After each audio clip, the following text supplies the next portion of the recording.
பாண்டியன் ஸ்டோர்ஸ்ல அடுத்து வர எபிசோடில் நம்ம குமரவேல் இருந்துட்டு வீட்டு முன்னாடி வந்து சத்தம் போட்டுட்டு இருக்காங்க.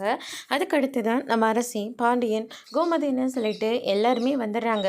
வந்த உடனே பார்த்தீங்கன்னா என்னடா விஷயம் அப்படின்னு சொல்லிட்டு கோமதி வந்து கேட்கவும், உங்கள் பொண்ணை நீங்கள் காலேஜுக்கு அனுப்புனா, ஆனால் உங்கள் பொண்ணு என்ன வேலை பண்ணுறேன்னு தெரியுமா, ரோட்டில் ஒருத்தங்க கூட நின்று பேசிக்கிட்டு இருக்கா அப்படின்ற மாதிரி சொல்லிடுறாங்க. அதுக்கு அடுத்து தான் வந்து பார்த்தீங்கன்னா என்னம்மா ஆச்சு அப்படின்னு சொல்லிட்டு கேட்கவும், இவெல்லாம் சொல்கிறான்னு நம்ம பொண்ணு நம்ம கேள்வி கேட்கலாமா, மா உனக்கு காலேஜுக்கு டைம் ஆச்சுல, நீ கிளம்பி போமா அப்படின்ற மாதிரியும் சொல்லிடுறாங்க.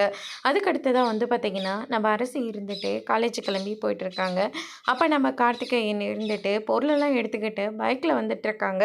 அரசியை பார்த்தோன்னே பைக்கை ஓரம் போட்டுட்டு அவர் பாட்டுக்கு நின்று பேசிக்கிட்டு இருக்காரு.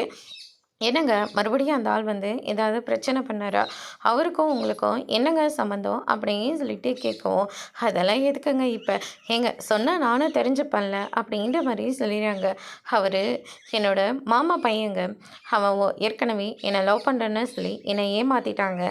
அதுக்கப்புறமா என்னென்னமோ நடந்து போச்சு. நான் சொன்னதுனால தான் அவன் வெளியில் சுற்றிக்கிட்டு இருக்கான். ஒரே ஒரு வார்த்தை சொன்னேன்னா அவன் ஜெயிலில் தாங்க போய் உட்காரணும் அப்படின்ற மாதிரி சொல்லிடுறாங்க. அதுக்கடுத்து தான் வந்து பார்த்திங்கன்னா குமரவேல் மறுபடியும் அரசியை பார்த்தோன்னே ரொம்பவே கோவப்படுறாங்க. உங்கள் வீட்டில் சொன்னேன், யாருமே என் பேச்சை கேட்கவே இல்லை. ஆனால் இப்போ உன்னை கையும் களமாக பிடிச்சி அவங்கக்கிட்ட நான் ஒப்படைக்க போகிறேன்னு சொல்லிட்டு கார்த்திகேயனை அங்கேயே பிடிச்சி கீழே தள்ளி விட்டுட்டு அரசியை கையை பிடிச்சி கூட்டிகிட்டு போகிறாங்க.